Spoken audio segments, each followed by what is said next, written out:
नमस्कार विद्यार्थी मित्रांनो, मुख्यमंत्री युवा कार्य प्रशिक्षण योजनेअंतर्गत कार्यरत असलेल्या महाराष्ट्रामधील 1,10,000 विद्यार्थ्यांना आमचा सादर प्रणाम आहे।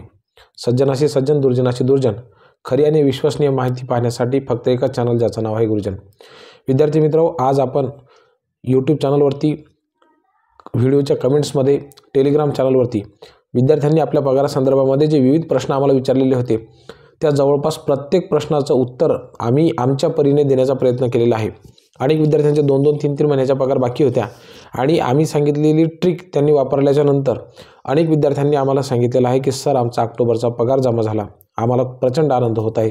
हे सांगताना की हा पगार आमच्यामुळे झाला का, तर मुळीच नाही। हा पगार हा तुमच्या कष्टाचा होता, त्यामुळे त्या ठिकाणी तुमचा पगार झालेला आहे।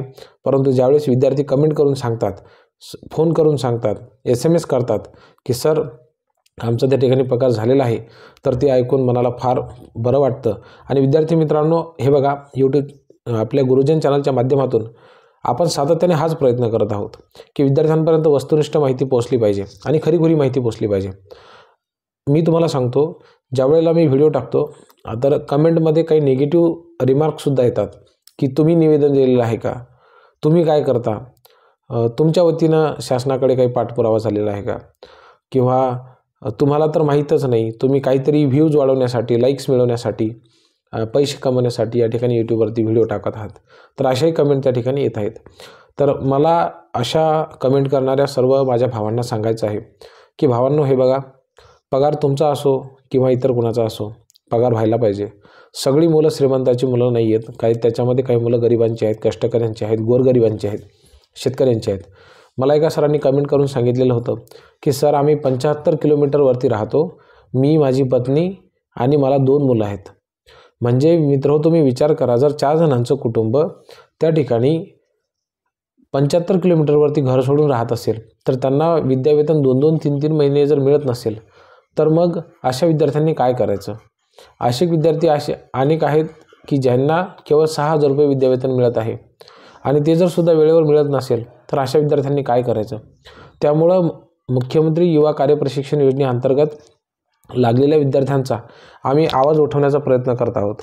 ज्यांना ही गोष्ट अयोग्य वाटते त्या सर्व माझ्या भावंडांना सांगणं आहे की कदाचित तुम्ही श्रीमंत असाल, तुमच्याकडे भरपूर पैसे असतील, परंतु आमच्यासारखे अनेक गरीब विद्यार्थी आहेत, होतकरू विद्यार्थी आहेत, कष्टकरी विद्यार्थी आहेत, ज्यांनी आधी स्पर्धा परीक्षांची तयारी केली, परंतु आता ज्यावेळेस कौटुंबाची जबाबदारी आलेली आहे, त्यावेळेस अशा विद्यार्थ्यांनी त्या ठिकाणी मुख्यमंत्री युवा कार्य प्रशिक्षण योजनेअंतर्गत प्रशिक्षणार्थी होऊन 6,000, 8,000 आणि 10,000 रुपये घेण्याचं ठरवलेलं आहे।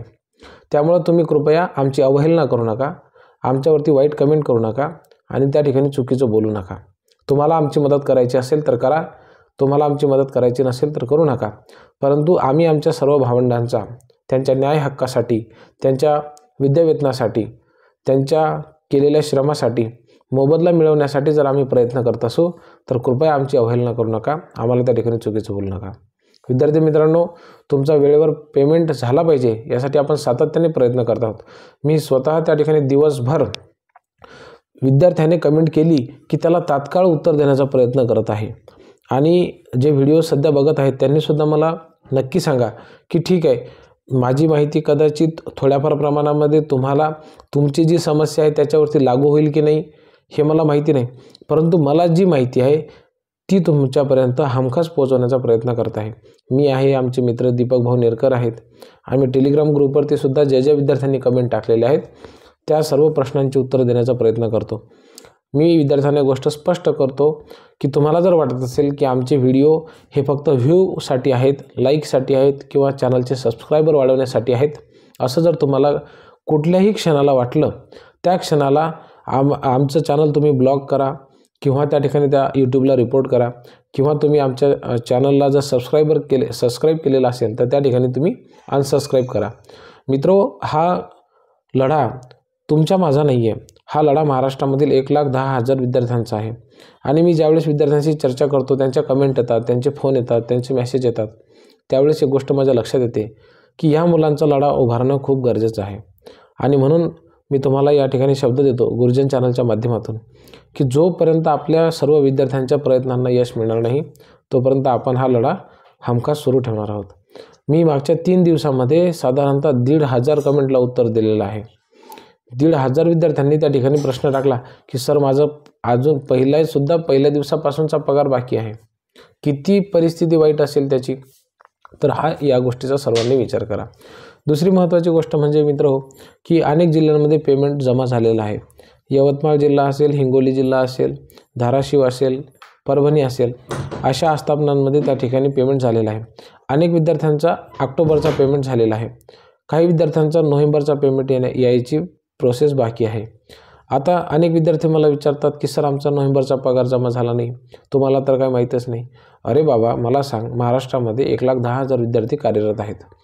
त्यामध्ये जर एखाद्या जिल्ह्यामध्ये काही अमुक एका म्हणजे समजा ग्रामपंचायत असेल किंवा पोलीस स्टेशन असेल किंवा जिल्हा परिषद शाळा असेल, सरकारी आस्थापना असेल, निमसरकारी शाळा असेल, तर अशा परिस्थितीमध्ये एखाद्या घटकाचा जर पेमेंट झाला नसेल तर त्याच्यासाठी आपण जबाबदार नाही आहोत. तर त्या ठिकाणी तुमची ऑनलाईन आणि ऑफलाईन दोन्ही अटेंडन्स व्यवस्थित भरल्या जाणे आवश्यक आहे.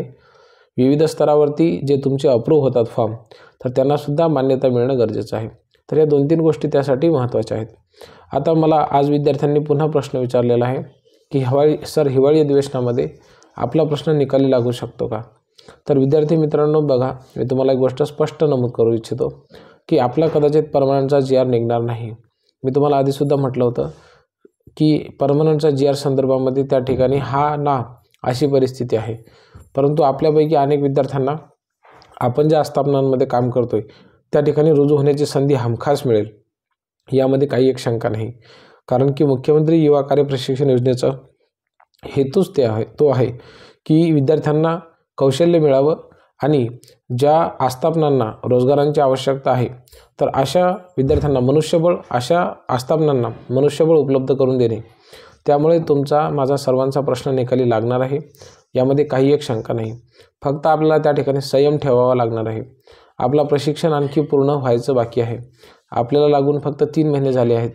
3 महिन्याचा कालावधी आपल्याकडे आहे आणि म्हणून या 3 महिन्याचा कालावधी वाया जाऊ नये म्हणून सर्व विद्यार्थ्यांनी सर्व जिल्ह्यांमध्ये संघटना तयार केलेल्या आहेत. त्या संघटनाच्या माध्यमातून आपला प्रश्न त्या ठिकाणी सरकार दरबारी मांडण्याचा प्रयत्न करत आहेत. काही कारणामुळे मी आज लाईव्ह घेऊ शकणार नाही, परंतु उद्या मी लाईव्ह येण्याचा प्रयत्न करणार आहे. विद्यार्थी मित्रांनो, आपल्या न्याय हक्कासाठी आपल्यालाच एकत्र यावं लागणार आहे. कुणीतरी येऊन आपल्याला मदत करेल आणि आपल्यावरती कुणीतरी उपकार करेल अशा प्रकारची भावना कृपया मनामध्ये ठेवू नका. आपल्या न्याय हक्काची लढाई ही आपल्यालाच लढावी लागणारी आहे आणि त्यामुळं कृपया आपण सर्वांनी आशा न हरता त्या ठिकाणी निश्चितपणाने प्राणपणाने प्रयत्न करायचे आहेत. आपल्या प्रयत्नांना निश्चितपणे यश मिळेल, मला याची शाश्वती आहे.